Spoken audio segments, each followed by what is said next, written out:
Get your ears wrapped around the Golden State Media Concepts Basketball Podcast. All the scoop you need to know from college basketball to the NBA and even March Madness. News of your rising stars. Topics on and off the hardwood. This is the Golden State Media Concepts Basketball Podcast.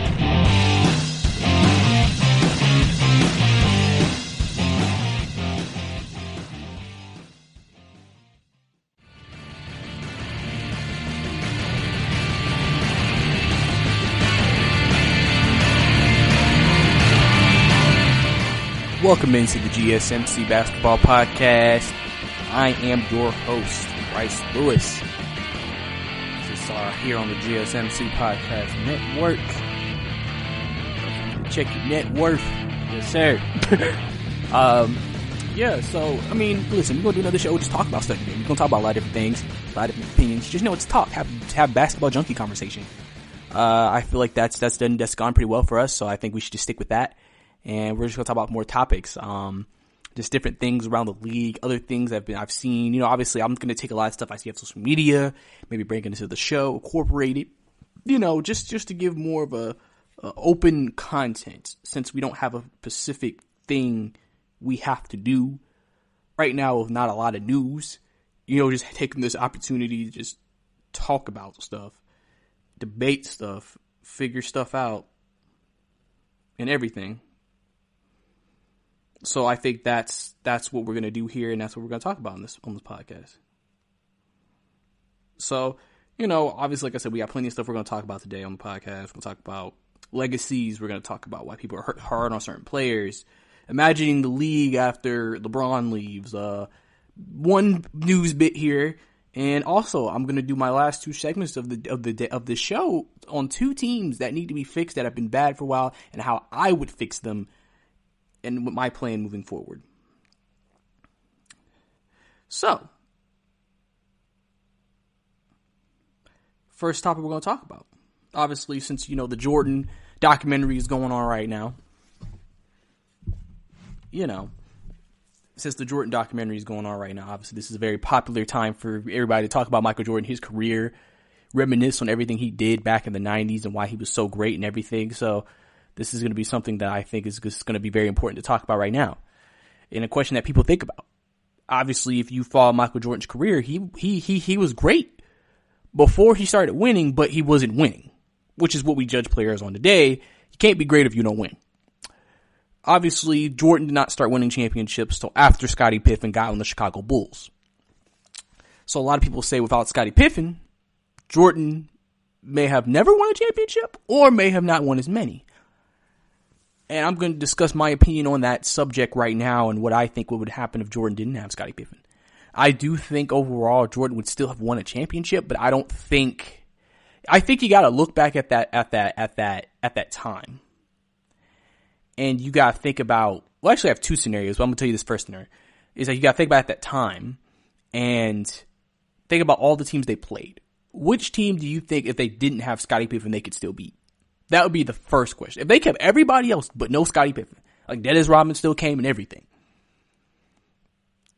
I think they could maybe win a championship. And if they did make it to the finals, I don't think he would be undefeated. I think he would have lost one or two, but he probably would have had great performances trying not to. If he was able to still end up reaching those finals and winning, or maybe not getting the 6, but winning 4, that still makes him the GOAT to a lot of people probably today. And then you don't even have the Scottie Pippen argument, but you know, I think that it's important to see what happens with Jordan in regards to this. If you think about it, Michael Jordan, he was always an electrifying player, one of the best athletes in the game at that time, always one of the best athletes at all times. And I think that we sometimes get caught up into his greatness and don't think about the circumstances. One thing I always like to point out when we have this debate about Jordan being the GOAT is, in all his finals games with Pippen, he was the favorite, and he just did what the favorite was supposed to do. Everybody basically knew they were the better overall team than who he played. And all he did was just do what he was supposed to. He's one of the few guys, if Jordan's supposed to win the game, he usually wins it. If he's supposed to win the series, he wins it. If he's supposed to lose, he's lost. There have been, I'm sure there were, especially during the first season, I'm sure there were seasons where, obviously having to get through the bad boy Pistons and et cetera, he had to prove himself. Maybe was not the favorite in those situations, but, was able to get over the hump with Pippen. If he didn't have Pippen, would he have been able to get over the hump? Would he have been able to get past the bad boy Pistons? Would he have been able to get through some of the great teams of the 90s? Remember, a lot of great players were in the 90s, and a lot of 90s players that were great never had rings because of Michael Jordan.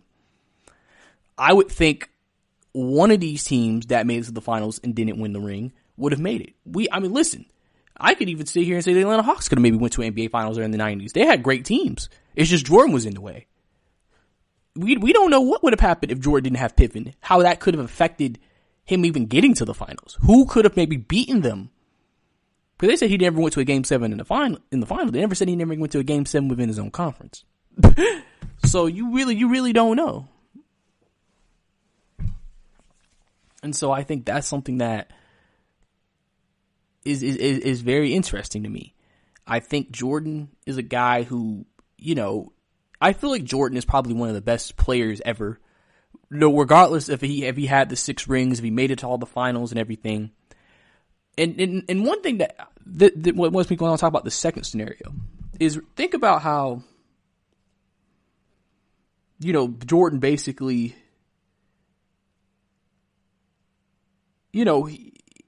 it's known he kind of wore himself out during all these runs, extending so much energy, which is why he had to retire. And then he retired again, and then came back. If Pippen wasn't there, and think about how much he exhausted himself with Pippen. What if Pippen wasn't there? Would he have even been able to get? Would he have still retired twice? Would he actually maybe have retired at the same time, but retire longer? We don't know. Remember, Tracy McGrady said they almost made a trade for Pippen when he was on Chicago. Would if Pippen wasn't there, would that mean they would get Tracy McGrady? We don't know. Jordan retired twice during this run. So some people wonder what would have happened if he never retired with the Bulls. People wonder that. They say he burned himself out. He extended so much energy. That's why he didn't have the longevity as such as LeBron James, because LeBron James doesn't extend himself to that extent where he's just burned out and he has to take a year or two off. Jordan really played his butt off every game. And it tired him out. It drained him, and that's why he had to retire. So if Pippen wasn't there as his right-hand man, would he have came back as soon after the first retirement? Would he have retired sooner? Pippen really could have completely changed the dynamic of the Chicago Bulls franchise. Really, he could have changed that entire dynamic, and we will never know. Jordan might have stayed retired because he's coming back saying we still, unless Chicago gets a second star. Because listen, we can sit here and they say no Pippen, but Chicago might still be out here trying to get a second star in there, and then Jordan might still come back and he'll just win it with somebody else potentially. But it definitely is a lot of what if situations. Remember the year that Jordan had the break, the Houston Rockets won with Hakeem Olajuwon in them. They think they could have beat the Bulls at full strength. Remember the debate we had last show about Shaq? Both of these teams have the same thing in common. An elite big man. A dominating big man. Now, you may say the Utah Jazz during that time with Karl Malone had a dominating big man. But Karl Malone, to me, was more of just a very athletic, strong big man. Shaq was a dominant big man. Olajuwon was a dominant big man. They had nobody who could guard those guys. So they would destroy Chicago that entire series. It would just be about Jordan and the supporting cast versus the rest of the supporting cast of whoever team. I'm just saying, I'm putting things out there into existence. I'm making you think. I'm making you wonder. I'm making you decide what would have really happened here. And you can't be surprised if Jordan doesn't end up getting those 6 rings. I definitely don't think he would have got 6 rings if Pippen wasn't there. And to me, I think the biggest thing it shows is that as important If you have the pieces in place and you just happen to be in the right place at the right time with a team during an era, success will come. Success will come. And you can't forget that. The success will come up. And then you may sit here and say, well, if this happened, they wouldn't have, but that's just how sports goes. The reason why I'm talking about this is going to bring me to my next segment. We're going to talk about LeBron James and why people have been so hard on LeBron James throughout his entire career. My opinion. Obviously, LeBron is 3-6 in the finals. I have an argument for that and everything, and why I'm not saying that he's the GOAT or anything, but this could add to any LeBron fans' argument of why he should be the GOAT. Right. You really can't underestimate the importance of having the right creative work for your brand or your product. Whether it's a logo, a website, a book cover, or an ad campaign, you really need a quality design to make that big difference pop and deliver your overall engagement and success in a competitive market. That's where Design Crowd comes in. Design Crowd has over 750,000 designers from Sydney to San Francisco ready to help you with awesome creative ideas. They make crowdsourcing work for you. So if you need a logo or you're working on your creative branding, you can go to designcrowd.com and post a brief describing the design you need. And then within about 2 to 7 days, you'll receive up to over 100 different designs from designers around the world. Then you pick the best design and approve payment to the designer. So you're only paying for the design that you want. It takes a lot of the guesswork out of freelancing and out of crowdsourcing. And you don't have to be a huge company like Harvard Business School to use Design Crowd, although they have used it as well. You can start a project on Design Crowd for as little as $99. And if you go right now to designcrowd.com/health and wellness or enter the promo code health and wellness on their website, then our health and wellness listeners will receive up to $150 off of your design project. That's designcrowd.com/health and wellness or entering that promo code health and wellness.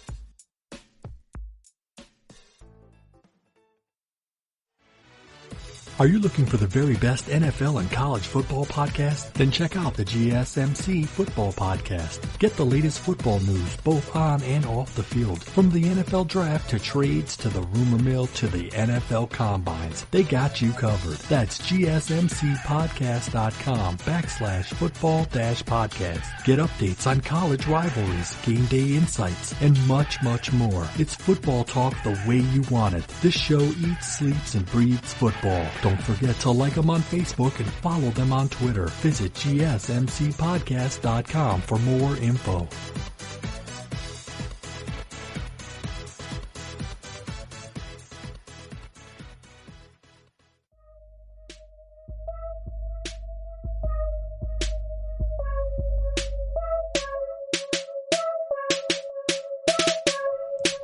Welcome back to the GSMC Basketball Podcast.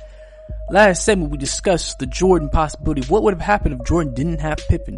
Would he have retired earlier? If he still retired at the same time, would he have retired longer? Would he have won 6 rings?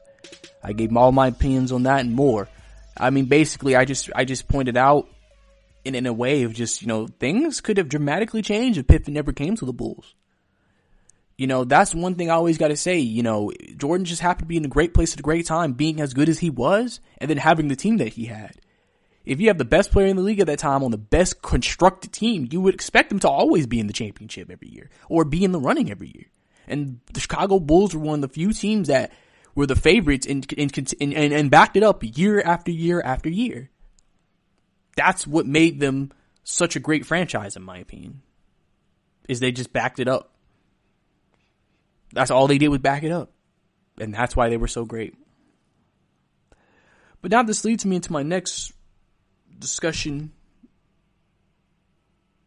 about LeBron. Now, obviously, LeBron came to the league, called the chosen one. Obviously, Jordan retired in, I believe, 2002. The 2001-2002 season was the last season. And obviously, LeBron came in during the 03-04 season. So obviously, I may have mentioned before, every great elite player comes in when the other player is either leaving or about to leave, or has already left. And, he came in with that great 03 class overall. And, he had all this hype to be this great elite player, which he lived up to the hype. He was the all-time player we expected him to be. Some people may think it was more. Some people may think it was less. It just depends. But rookie year dominated out the gates. And then LeBron James happened. But people have been so hard on LeBron James because of that. Because people say, since Jordan has been known as the GOAT, you have so many people who watched Jordan in the 90s and just thought, Jordan's incredible, no one can ever touch him. Even when you have other great elite players, you just refuse to ever sit here and give them the recognition. And think, no, he's nowhere close. They're not even in a discussion. There's not even an argument. And I think that the Jordan love, the Jordan fans don't like LeBron. Like, think about LeBron. LeBron's a very polarizing superstar, especially ever since he left Cleveland the first time. Think about when he came to LA. A lot of LA fans were like, we're happy we have LeBron, but listen, he ain't Kobe. So don't expect us to appreciate you the same way. So, I mean, LeBron has that. You can tell, even if it's obvious he may be the better player, doesn't necessarily mean fans are going to accept that he was the better player. You see what I'm saying? Because they're going to like, well, in our uniform, And I just think that all contributed to it. Why LeBron gets so much hate, gets so much, just people not liking him. LeBron's 3-6 in the finals. A lot of people like to say that's why he'll never be the Michael Jordan, because the Michael Jordan went 6-0, even though LeBron's been to more finals. Well, here's my argument with that. You do realize, remember what I told you, Jordan was the favorite in all of his finals. LeBron wasn't. I believe they said LeBron was only favored in 1 or 2 finals. I think he was favored in 2 out of 9 of his finals that he's ever been in. He was the favorite twice, which I believe was the Oklahoma City year, which they won, and the Dallas Maverick year. Outside of that, they have always been the underdogs. So people coming into these series thought they didn't have the best team, even with LeBron. Now you can sit here and say, well, if he's that great, he should lead them over the top. But this is where I get to the point of a team game. In 07, we can sit here and star players and players can make excuses. He needs to be able to get them over the top. But here's the deal. He took a team that if he wasn't on would win 20 games to the NBA Finals and faced in his first finals one of the best constructed teams and the best coached team and everything that you want as an elite and great in this league in terms of the San Antonio Spurs in their prime. Y'all act like if Jordan was on that team, he would have beat the Spurs by himself single-handedly. Let's be honest. Y'all know he would have lost that finals. You know it. So, okay. Second finals, which was which was Miami. That was the only finals you could legitimately say he messed up and that could hurt his legacy. You could always say that finals is the finals that could hurt his legacy because they were the favorite and he did not show up. And Jordan always showed up. So you could use that argument. That is a fair argument. Completely fair. So he's 0-2 at this point. Next year, Spurs come back to town. You know what happens? LeBron has one of his best finals, and they beat the best team in the NBA constructedly and coached by Greg Popovich, the machine of the San Antonio Spurs. But the next year, everybody's getting older. Wade has knee injuries. Bosh is the third option, so he can't be as great. They go against that same machine, now that's motivated after losing the previous year, and gets destroyed by him. Now, I want you to remember, they weren't favored in that finals against the Spurs. Why would they not favor the team that beat them the previous year? Because if you watch Miami that year, you saw it. They weren't as good as they were when they won that finals the previous year and the year when they made it and beat Oklahoma City. which I skipped over because they beat Oklahoma City, but I mean, he had a good finals that year, showed up, and they won. So at this point, LeBron was 2-2. And then he lost to the Spurs in 5 games, biggest margin of error, where everybody says Jordan would never let that happen. Again, imagine if he played with the Bulls and Pippen had bad knees, everybody else on the team was 36 and up, and then any young player was average. I mean, you act like you're sitting here and has this elite team. Now, yes, again, make you get there, you should still be able to have a chance. But listen, like I said, they went against the machine and Greg Popovich and the San Antonio Spurs. So he's 2-3 at this point. Goes back to Cleveland. Loses the next year because Kyrie and Kevin Love got hurt. Can't blame them on him. If Jordan went to the finals and lost Rodman and Pippen, he's not winning that. He's not winning the finals. He's not. Unless this man Jordan averages 60 a game, which I'm not saying he can't do, but unless he averages 60 a game, I don't think they're going to win the finals with their two other best players off the team, injured for the whole finals or out for the finals. Okay, so that's the case, right? Okay, so then the next year he gets them back. They're down 3-1 and comes back from 3-1 to be a 73-win team. That's when people really started saying, well, actually, you know what? Maybe LeBron could be the GOAT.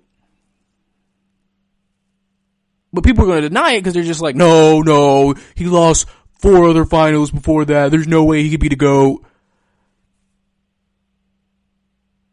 And then the next 2 finals after that, he played top heavy Golden State team with Kevin Durant. I mean, again, people acting like Jordan could be on that Cleveland Cavaliers team and Kevin Durant would have never made a difference. It's like saying it's that untouchability that people think Jordan have. Now again, I'm not trying to sit here and say that LeBron's the GOAT, but I'm just saying, take your feelings about how you feel about Jordan out of it. Just think about the what has happened with LeBron, what he's been up against. Like I said, the Dallas final, you can roast him about all you want. But let's not sit here and act like LeBron was the best team in all his finals and he just didn't win it flat out. If he did that, then you could say he's probably one of the most disappointing superstars ever because he always was in the best position and couldn't get it done. But instead, he always had to do more with less to even get in position to win. You keep saying, cause I don't see Jordan taking the Wizards team after he came back. I don't care if he was like 38.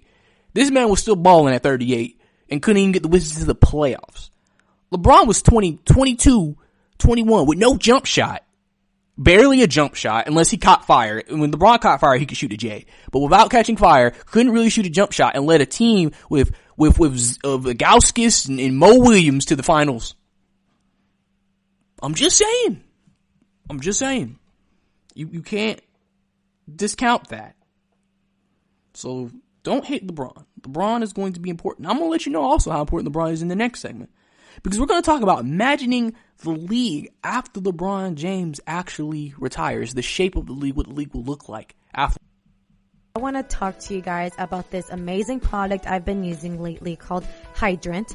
If you're like me and you want to kick the coffee habit, but you're worried about your energy levels depleting, to avoid the morning sluggishness and that midday slump, you need to make sure you're hydrated. It's super important. And that's where I've been using Hydrant. And for 25% off your first order, you can go to drinkhydrant.com and enter promo code GSMC at checkout.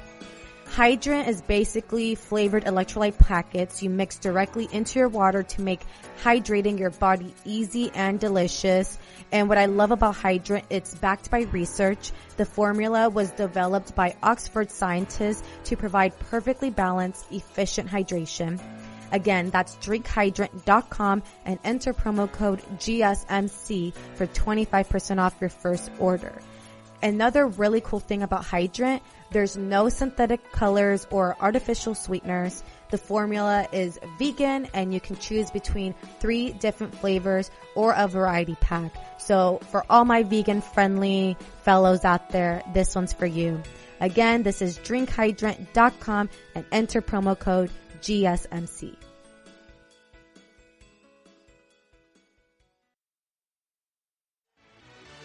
Check out the show that's built on the MMA, from the UFC to extreme cage fighting. They got the fights covered. Check out the GSMC MMA podcast. Get the latest news on past or upcoming fights. Join us as we talk to and about some of the biggest names in the MMA, past, present, and future. When it's the fight game, there's just one show to check out. GSMCpodcast.com/MMA-podcast. Don't forget to like them on Facebook and follow them on Twitter. Visit GSMCpodcast.com for more info.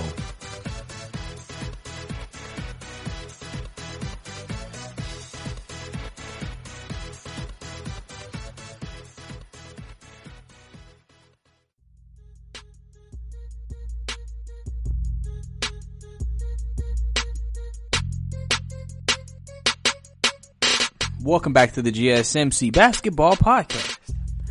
Last segment, I was basically discussing all of LeBron James' finals appearances and breaking it down for people who want to try to dig at him about it and try to say he's not a great player or he'll never be a top player because of that 3-6 record. And I sat here and I broke it down and said you had to put it in context. You got to put it in context. You can't just say 3-6 trash. Like, you got to put it in context of what happened in all those finals. I told you, Jordan was the favorite in all those finals. He had the best team in all those finals, and he won.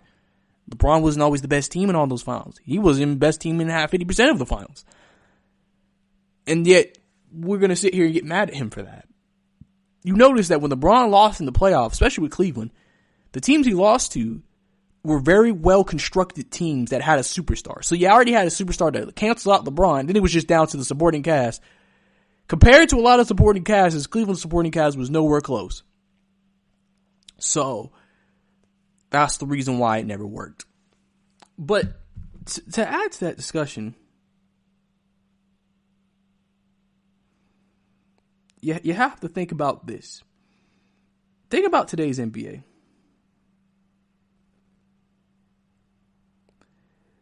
And think about,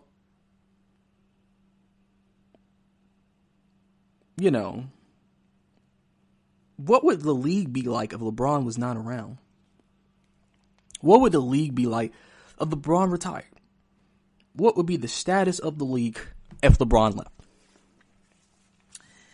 Now you're assuming you're still going to have your KDs, your Kawhis, your Paul George. You're thinking LeBron's going to retire before they retire.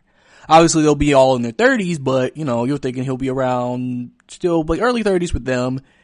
Got a lot of young players, Morant, Williamson, Anthony Edwards, you know, Trae Young, Luka Doncic, a lot of young players that are part of the next generation of the league. Obviously, Zion is expected to be that LeBron, that Jordan of that new generation. One thing what happened is they always talked about this last year when LeBron missed the playoffs with the Lakers in his first year. The NBA playoff ratings were down. And everybody said because LeBron wasn't in it. The thing about LeBron that I think was going to impact the league more than anything is, regardless if you love or hate him, it gets attention, it garners ratings, and people watch. People talk on social media about how SportsCenter and Bleacher Report always talk about LeBron. How every show talked about LeBron. But that's how their show became that popular, because they talk about LeBron. Because every time LeBron does something great, or every time LeBron does something historic, it means something. People care. LeBron is a national phenomenon. We know who LeBron James is and care what he does, regardless if you hate him or love him. Because people are going to be like, LeBron does something great. They're going to want to praise him. I'm ready to start hating. So they're going to watch to see what these people say. People who love him, when LeBron does something great, they're going to watch to hear the praise.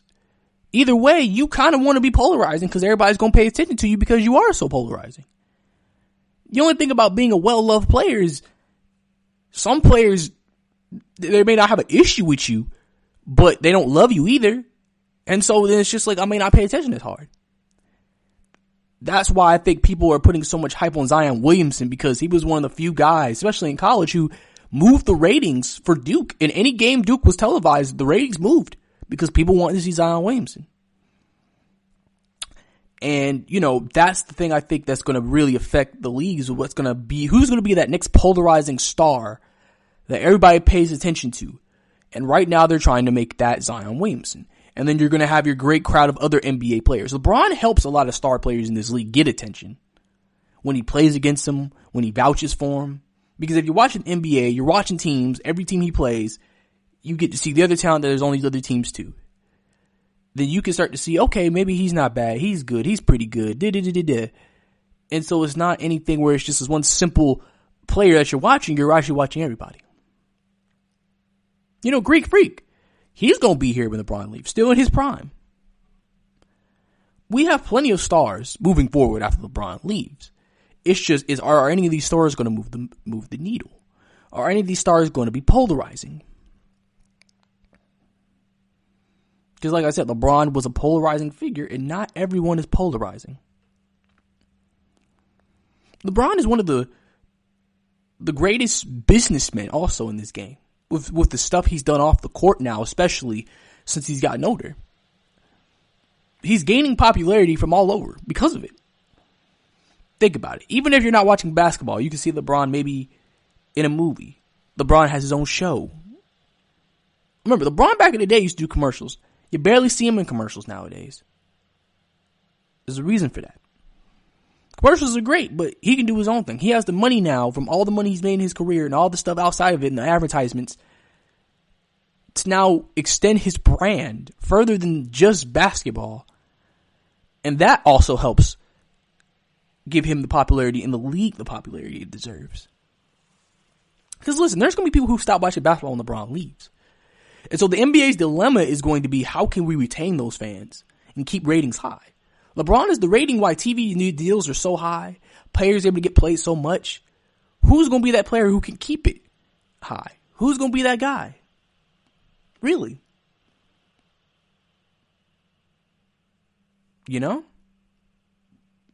Until we figure that out, we may never know. It's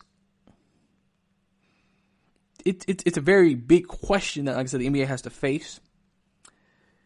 But, like I say, from a star's perspective, they have those. From a market perspective, you have stars that markets will connect to. So that's not going to be the issue. It's just the casual NBA fan who isn't necessarily a fan of any team, but likes watching basketball. Usually casual fans to me are people who watch sports, but usually only watch the big events of the sport, or occasionally watches a normal event if they're not doing anything else, but they're not dedicated to the sport, keep up with everything in the sport. That to me is a casual fan. Usually most target markets in TV, and they always try to target the casual.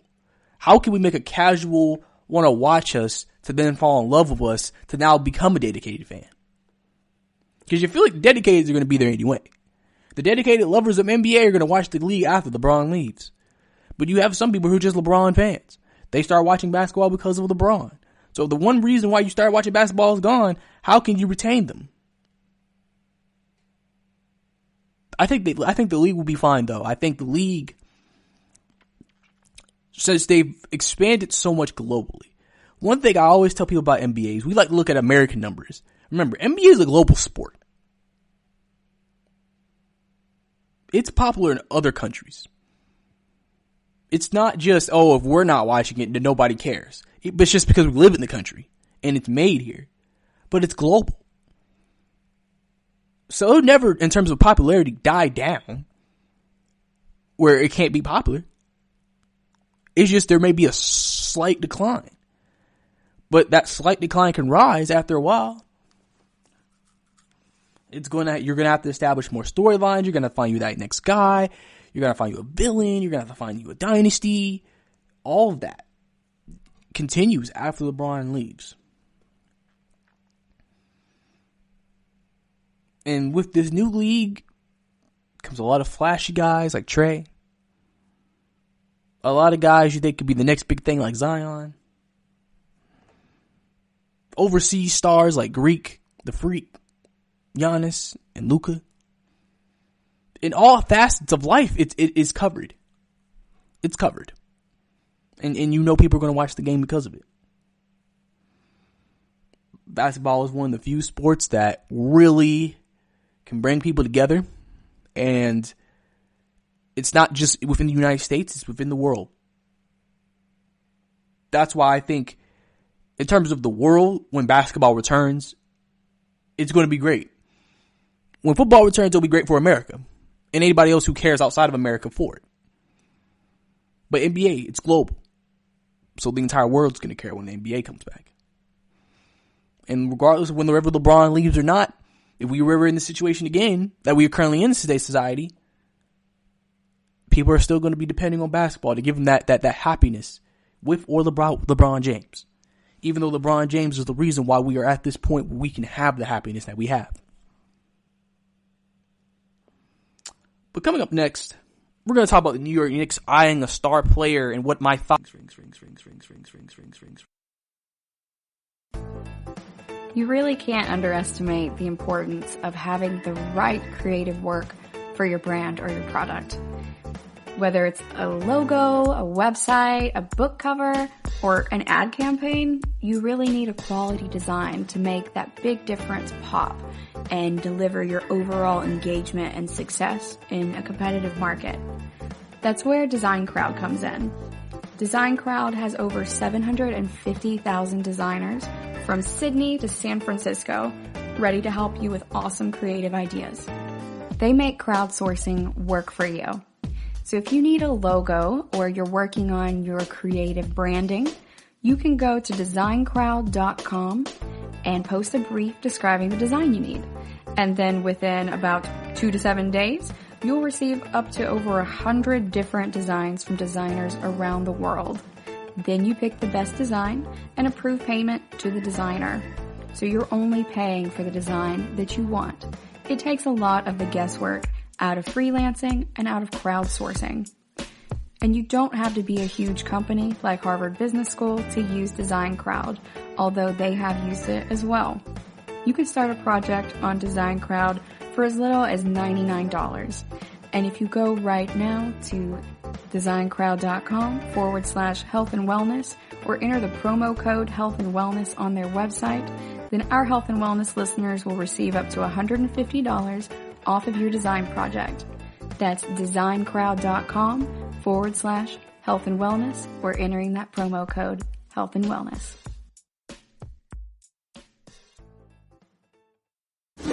Check out the show built around the women of MMA. From the UFC to the extreme cage fighting, we got the fights covered. Listen. It's the Golden State Media Concepts Women's MMA Podcast. The latest news of upcoming fights, discussions of previous matches. Join us as we talk to and about the biggest names in women's mixed martial arts, past, present, and future.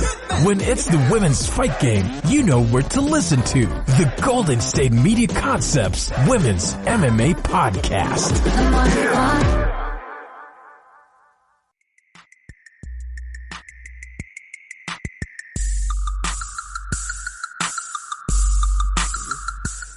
Welcome back to the GSMC Basketball Podcast. Last segment, we took a little look into my insight about what I think the league can be like and what some of the challenges are the league will face after LeBron James decides to kick the bucket and leave the NBA to retire and enjoy his family. Become a different man, a businessman. LeBron will probably be very active like Kobe was before his death. Rest in peace to Kobe. Very active in the NBA community still, even after his retirement. I expect LeBron to be the same way. But, you know, I think it'll be interesting to see. We have plenty of stars, I think, and a lot of young stars. I think that's what's exciting. We have a lot of young stars. A lot of guys who are starting to watch basketball are growing up with the Trays and Lucas and Greek Freaks and KDs, and, you know, we have that new group of guys that people can grow up with and get behind, and they're trying to make Zion the guy that's LeBron James of this generation, and we'll see if all of it works out and pans out to fruition. You know, so I think that's obviously the big thing. But now we're going to get into some other news and some talk about the New York Knicks. Obviously, the New York Knicks have been a franchise that has gone through a lot of turmoil, a lot of different things. In just these last few years, a lot of things that have happened. And listen, apparently,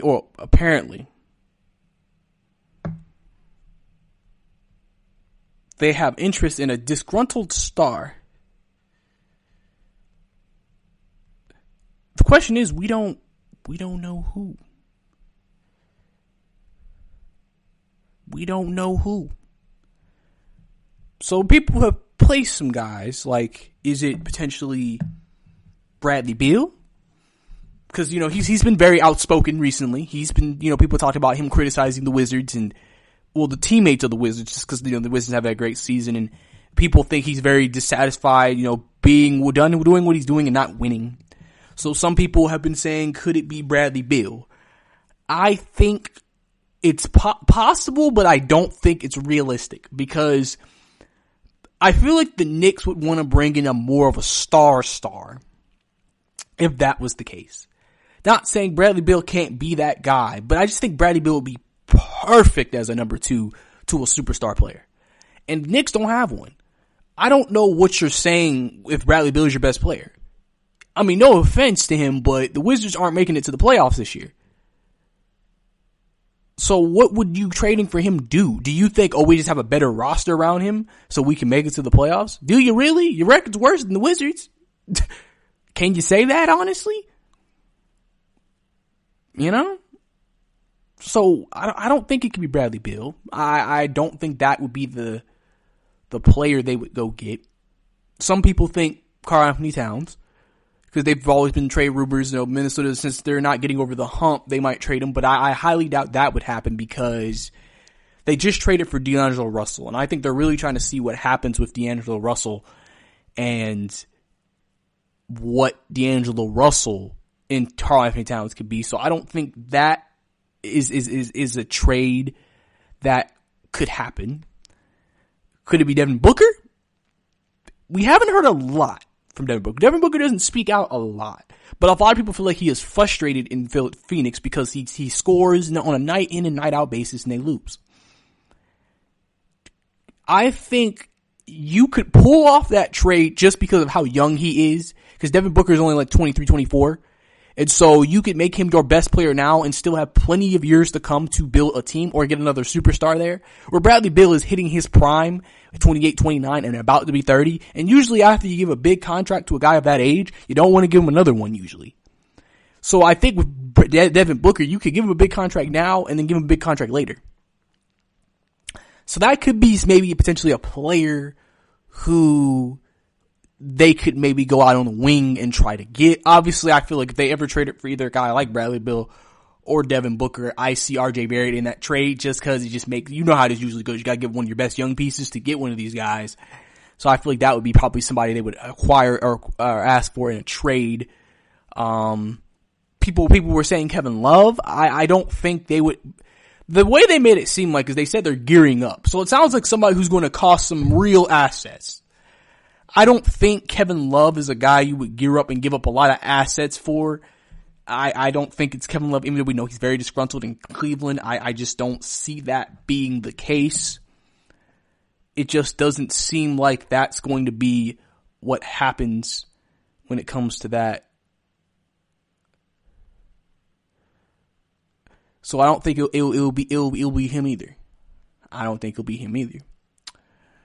So obviously, we're going through the lines. We're talking about different teams. We're trying to figure out, okay, well then who could it be? Who could be the guy? It's just a lot of potential options out there. I mean, obviously we know Leon Rose is trying to make something happen. So who could it be? Who could it be? Now, they didn't want to give up RJ Barrett. Bleacher Report has a report on some players they can maybe get without it. Now listen. Could they maybe get a Blake Griffin? Could that be somebody that they're willing to go out of their way for? I don't think so. Again, I don't think so.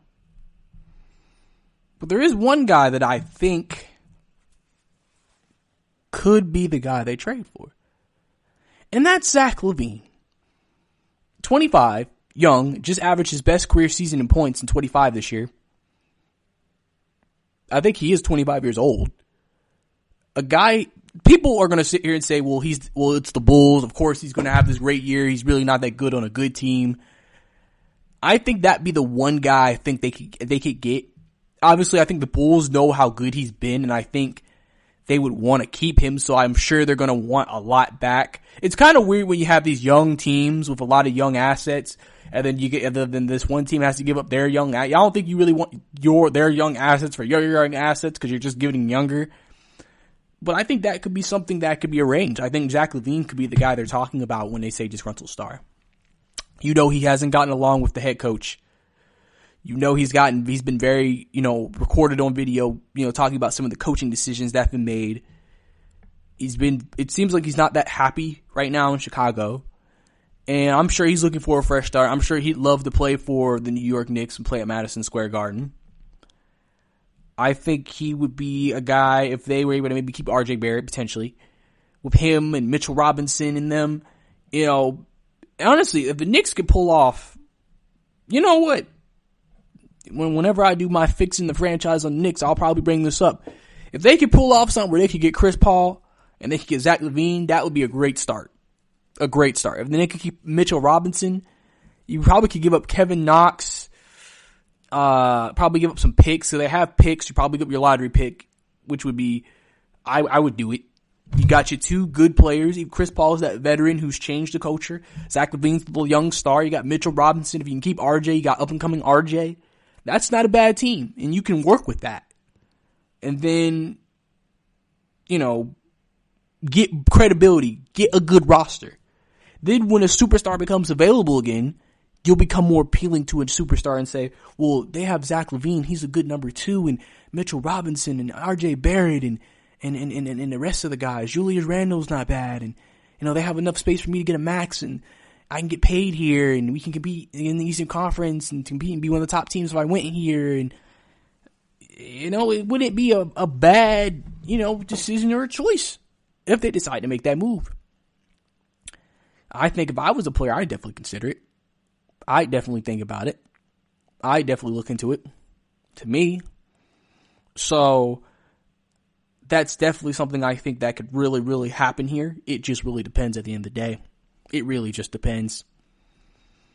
But it'll be interesting to see what the Knicks do if they do get a star when the season is over and you hear rumors about who they're maybe potentially trying to trade for moving forward. But so that was this segment. We're about to run out of time, but I want to tell you what we're doing next segment. I'm going to do this. I'm going to start doing this thing at the end of my shows, second half of my shows, where I'll start to blueprint how I would rebuild teams that are in the lottery now and how they can be better. And next segment, we're going to talk about the Cleveland Cavaliers. Tired of searching the vast jungle of podcasts? Now listen close and hear this out. There's a podcast network that covers just about everything that you've been searching. Hey! The Golden State Media Concepts Podcast Network is here. Nothing less than a podcast bliss with endless hours of podcast coverage. From news, sports, music, fashion, cooking, entertainment, fantasy, football, and so much more. So stop lurking around and go straight out to the Golden State Media Concepts Podcast Network. Guaranteed to fill that podcast itch. Whatever it may be. Visit us at www.gsmcpodcast.com. Follow us on Facebook and Twitter and download us on iTunes, SoundCloud, and Google Play.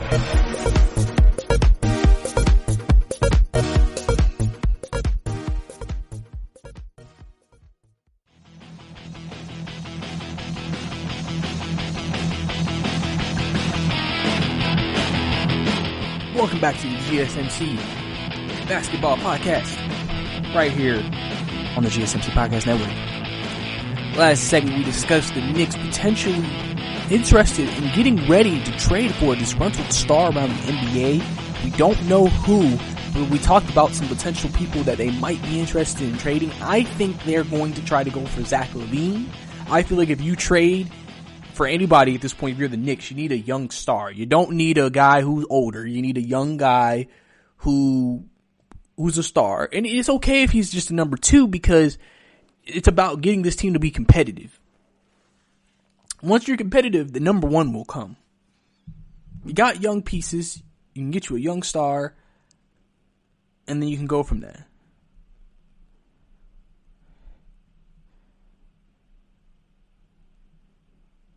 And I think that's going to be important moving forward. So now, I'm going to start doing this thing that I've decided to do where I will do the blueprint and how to fix teams in the lottery. We're going to do 2 teams in this show for this segment and next. And for this segment, we're going to talk about the Cleveland Cavaliers and how I would fix the Cleveland Cavaliers and put them back in a way where they can be a competitive team and potentially a championship team. So, this is how I'd fix the Cleveland Cavaliers. First things first. Our head coach, since the head coach is needed, we're either going to keep JB. We're not going to keep JB Bickerstaff because he's on the Nets right now. I don't know what I'm thinking. We're either going to keep the internal Cleveland because they've played better, or I want to look for a coach who is a decent age and demands respect, but at the same time can be a player's coach, if that makes sense. Honestly, I think the best candidate to me out there, and they feel like they have said that he's been blackballed from jobs, is Mark Jackson. I think Mark Jackson would be a great fit for the Cleveland Cavaliers because he will instill into that team a mentality and a mindset that Steph Curry to this day says he thanks him for. Remember, Mark Jackson coached Steph and Clay and all them. You think you really think a head coach made Steph a 28 a game player?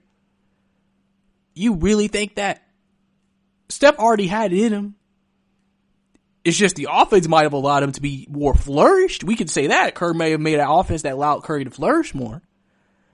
But Curry, his mindset and how he played the game was learned from Mark Jackson.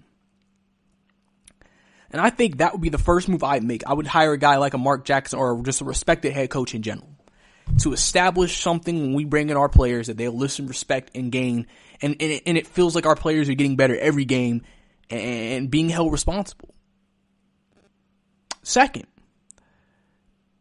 I'd hired a GM who has a great a great record. I'm a fan of hiring somebody from heads of scouting departments because that's what you're basically doing as a general manager. You're basically scouting, but you're scouting not just rookies.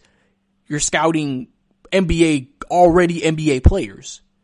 And then you're taking it and constructing a team. When you're a scout, you're just scouting. Is this player good for our team and our need and our fit? When you're doing a GM, it's like, how do you want to build this team? What is the image you want? What kind of style do you want? The coach determines that, but the GM is supposed to get the pieces to create that. And I want the GM and head coach to have a good relationship where they can talk about things that are working and not working. Now, when we get to the roster,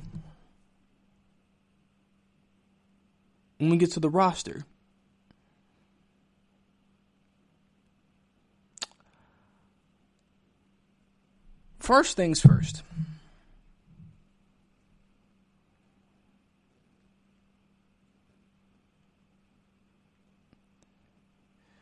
First things first. I think we were trading Kevin Love. That has to happen. Honestly, from a Kevin Love trade, I'd want to probably bring back some good role players and a pick. It doesn't have to necessarily be a lottery pick. Honestly, I'd probably look into maybe trading to the Portland Trailblazers, getting their first round pick if they have one. If not, maybe picking up a player.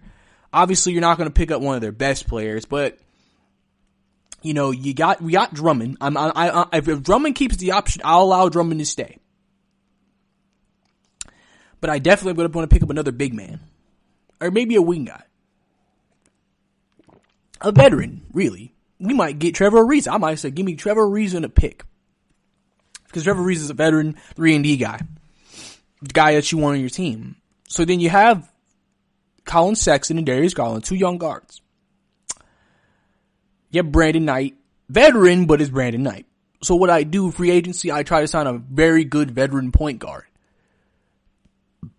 I think maybe a place would be a good place. Maybe Ricky Rubio could go. Because I think their styles could contrast. Darius Garland and Colin Sexton are more scoring guards. Rubio can really run the offense. And he could teach them how to be better playmakers. Not just for themselves, but for their teammates. Because listen, Rubio coming out of college can't score, or was never a great scorer, and not really the greatest defender, even though he's a smart defender. But he's a playmaker in terms of making plays for other teammates. A lot of young guards in this league, they're great at playmaking for themselves, but in terms of other teammates, that's something that comes later after with experience. But Ricky Rubio, he can teach them while he's with them. And we can run that 3-guard system. Point guard, shooting guard, whatever. I like him. You know. So we got Drummond, good center. We got 3 guards in the back. Whoever they draft, if they get a top 3 pick, preferably I want to get an Anthony Edwards. If not, we don't need a LaMelo Ball. So in James Wiseman, I could make that trade. I could make that pick because Drummond's picking up the option, but I don't think he's going to stay after the option is over. And I would be okay with that. I let Drummond walk. But we have a guy now that has the star potential to fit in. And Wiseman can maybe be looked at as a better Drummond long term. So now we're bringing him in, right? So now we've established that. If possible, we are not really spending that much money. I also have Drummond. There's not a lot of money on Cleveland being spent, especially if we get rid of Kevin Love. Now, Tristan Thompson, he will also probably be traded. Honestly, I'll trade Tristan Thompson for just some picks. Or, again, maybe just another role player. You know, because I'm just trying to free up some money. Obviously, we're going to have some dead money, but maybe we could work out, maybe they pay a certain portion of every contract, help us get some money, maybe get a trade exception. Maybe we'll trade Tristan for some cash. I don't know. But what will happen is, my goal is I want to bring in a guy like a Gordon Hayward. I think he would be a great addition to Cleveland. Because you got Ricky Rubio who can play make. You got Darius Garland, Colin Sexton who can score. You got Drummond and Wiseman down in the post. We can go big or we could go small, put Gordon at the 4 if we wanted to, put Wiseman or Drummond at the 5. And then and I think that initially starting off would give us a pretty good team to go with. And then my plan is with Cleveland is since you're not going to just get a star to come there, we have to hit on our draft picks. And we have to bring in players who can play and build a culture in a system that works. It puts people in good position. We need 3-point shooters. Do we want to be a shooting team? Do we want to be a fast break team? Do we want to be a half court team? I think with this team, with the Colin Sexton, Darius Garland, if you want to build around them, you probably want this to be more of a fast paced team on the run a lot. I think since your guards are your best players or your best future players at the moment, and then have your big men alley hoop guys, kind of like Lob City was. You know, we kind of like that, kind of in that format. And just make plays from that. And then create a system that will put everybody in the best position to win. Because I always say this. You do that, and then you hit on somebody, maybe make a trade. Because the thing is, once you get a good team, if a player develops, Colin Sexton or Darius Garland develops, Wiseman develops, something like that. If Drummond was going to leave into the next season, we could easily just be like, okay, could we put him back there, put him back out in the trade block? Again, just trying to set yourself up to give you more assets. So if you wanted to make that big trade, and then when you got all your younger players playing better and being better, you can now feel better about, okay, maybe we can make a trade for a Bradley Beal, or we can make a trade for Devin Booker, or we can make a trade for someone else, and we still have young pieces in place. I can afford to give up Colin Sexton or Darius Garland because of that. And we still have a very well-constructed team established. But that's how I rebuilt the Cleveland Cavaliers up from the bottom and make them a relevant team again. But coming up next, I'm going to talk about how I would rebuild.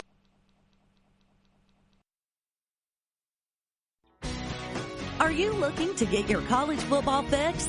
Looking to get the latest news on your favorite school's team? The GSMC College Football Podcast is your ticket to all things college football. Join us as we talk college football from the national championship, the college rivalries, the bowl game, to the Heisman Trophy. To which conference is the best?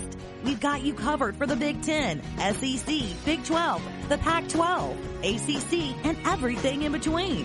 Download the GSMC College Football Podcast on iTunes, Stitcher, SoundCloud, Google Play, or anywhere you find podcasts. Just type GSMC in the search bar.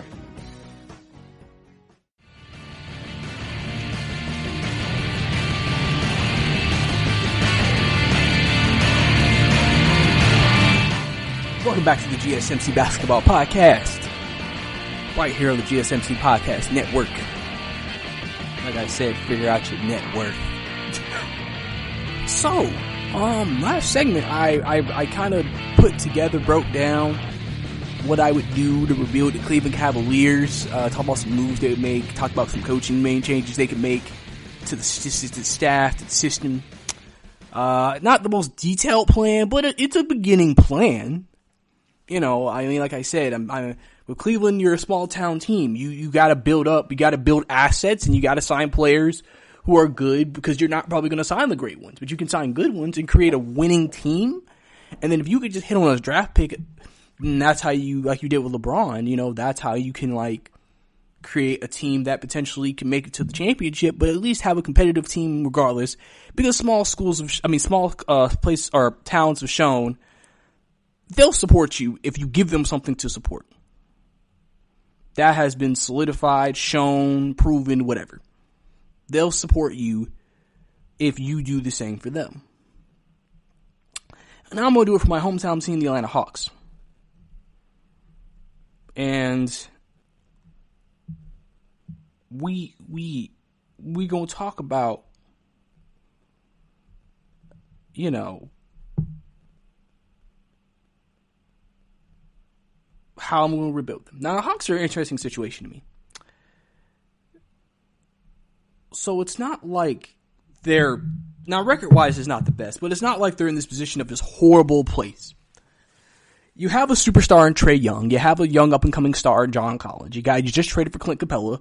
Very young, good player, defensively especially. You got Dwayne Dedmon. You got Kevin Hurt, another young player. You got a lot of young guys. Cam Reddish was coming into his own later in the season. DeAndre Hunter. A lot of young talent. So my question is, how do I get this team from having all this potential and turning it into wins? Well, first is this. I like Brandon Goodwin. I think he would be fine as the backup point guard, in my opinion. But I can understand them wanting to upgrade the position and maybe making him a number 3 guy. If you bring in a guy, I think we need to move off of Jeff Teague. I think we need to find somebody else. I think one thing I think you want to do is you want to try to see maybe if you can find a combo guard. Because like I said, you do have Brandon Goodwin. So if maybe you can maybe do Brandon and then maybe that other guard out there at the same time or something like that, that would work. For me, the biggest thing I try to look for the Hawks is bench scoring. One thing I said about this team this year is that, especially when John Collins went down and Kevin Hurt was dealing with injuries, Trae gonna give you 30 a night, but are you going to get enough offense behind it? If Trae and John give you 20, 30, and 20, that's 50 a night. That's almost halfway to 100. Now, can the rest of your team give you 50 plus? Whatever combination of players, whoever else has a big night. And you saw early in the season, they really didn't have much offense. Obviously, Cam Reddish wasn't where he is. DeAndre Hunter is never going to be, in my opinion, a scorer. He'll be someone who can get you between 10 and 15. a game. If he gives you more than that, it's a bonus. He will become probably a prototypical 3-and-D guy in this league. Cam Reddish has potential to be like an actual star player, potentially, with his talent. Because he can do a lot more. I think that they need to bring in some bench scoring. I think that's the first thing they need to do. They need to bring in some bench scoring. So finding a nice role player off the bench would be very important to me, but guys who are known scorers. I think that's why, to me, it's going to be interesting to see the pick the Hawks get in this year's NBA draft. If they got number 1, Anthony Edwards would be the perfect pick for them. Because you could move Anthony Edwards into your starting lineup. You could got Trey, Kevin. You could have Kevin. Listen, I love Kevin. But if you didn't want to start him, you could put Cam at 2. If you think Cam has developed that much. Because potentially Cam has supposedly have more talent and potential than Kevin Huerter. But let's just say we're going with Kevin, Anthony Edwards, John, Clint. There is enough scoring in that starting lineup. Because Huerter can have a big night. Trey gonna have his nights. John give you 20 a game. Clint isn't necessarily a scorer, and that's fine. Because John can now play a little bit more outside of the paint, where Clint can kind of dominate inside of the paint and can dominate on the boards and defensively. And then Anthony Edwards, he's another guy with superstar potential who could really make big plays for the team. And then coming off your bench, let's say you keep Brandon Goodwin. You got Goodwin coming off with Cam and DeAndre. You still got Dwayne Dedmon if y'all keep him another year. You just got to figure out who your backup power forward is going to be if you want to use small ball in that situation or actually get a guy in there. To me, that's a pretty good lineup. You know, if you're the Hawks, you definitely got to think you want to add more veteran players, but veteran players who can contribute. I think that's important. I truly believe if John Collins never got hurt and Kevin Huerter never had setbacks, the Hawks would have been in a better place because Jabari Parker looked like the old Jabari Parker, averaging 20 a game. Trey averaging 30. John gave you 20. I mean, you got 3 guys who can score, and Kevin Huerter can give you some points too. And then it also helps again with Cam and DeAndre getting some help. Now, if the Hawks want to make any big splashes potentially, maybe make a trade for a big time player, I would look into if out of the 2 rookies from last year, DeAndre Hunter would be the guy I'd probably trade, even though probably Cam would have the most potential. Or you could throw Kevin Huerter in there if you wanted to, just depending on, again, it just depends on whatever. Because I think that's going to be a big thing about these young teams is that you can't pay everybody. So it's going to be interesting to see who we like more at the end of the day when those contracts come ending up on this table. But maybe that's why there's rumors saying they won't bring back John Collins. If they don't bring back John Collins in my GM hat, if we're not bringing back John Collins, and because we don't want to pay him money, I definitely need to bring in a guy who is, again, another certified scorer. We got to replace that 20 points he's given us.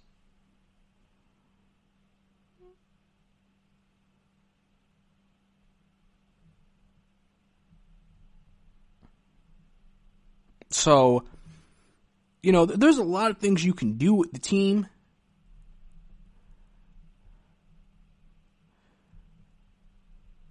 And there's a lot of things you could do with the team. It's just, you have to think about sometimes the deficiencies. You know, with Trey's defense and John Collins' defense, I can understand why they don't want maybe 2 of their best core players not being good defensively because of that. I don't think Dwayne Dedmon's won't be there long term, especially on that contract that he got from the Kings. I could definitely see him being moved. I would probably move him. But one thing is this. If we don't come out and win next year, I'm going to have to let go of Lloyd Pierce. I'm going to have to let him go. Because people are starting to somewhat see that maybe he's not putting the players in the best position to be successful. So that's something, obviously, that if I'm a GM rebuilding this team, I have to take under consideration. Do we have the right coach for this job? You know, we've shown development in the second half of the season, but we need it from the first half of the season. So how can I get consistency out of my team? Because front office wise, Atlanta is pretty set up. I really wouldn't need to make any changes there. But if I had to make a change at head coach with Lloyd Pierce, I mean, I'd probably do the same thing. Maybe bring in a Mark Jackson, maybe a guy. I'd want to bring in a more of an established guy again. Or maybe if Kenny Atkinson is still out there, Kenny Atkinson. The last head coach we had 60 wins, Mike Budenholzer. Maybe Kenny Atkinson with this culture might work for him. I think him and Trey could get along, and I think he could really make this team what he wants it to be. So that'd be a potential another guy I would look into potentially. So there's talent on the Hawks. If you could just get the right combination together, I think this team could be a playoff team in a year. They have talent. It's just putting it together and meshing it together and creating a culture of winning. Because the city of Atlanta is ready for it. But that's all I have for you today on the GSMC Basketball Podcast. Thank you for tuning in. Thank you for listening. Don't forget to listen to our other amazing podcasts on the GSMC Podcast Network. Don't forget to follow us on social media. And thank you and have a You've been listening to the Golden State Media Concepts Basketball Podcast, part of the Golden State Media Concepts Podcast Network. You can find this show and others like it at www.gsmcpodcast.com. Download our podcast on iTunes, Stitcher, SoundCloud, and Google Play. Just type in GSMC to find all the shows from the Golden State Media Concepts Podcast Network, from movies to music, from sports to entertainment, and even weird news. You can also follow us on Twitter and on Facebook. Thank you, and we hope you have enjoyed today's program.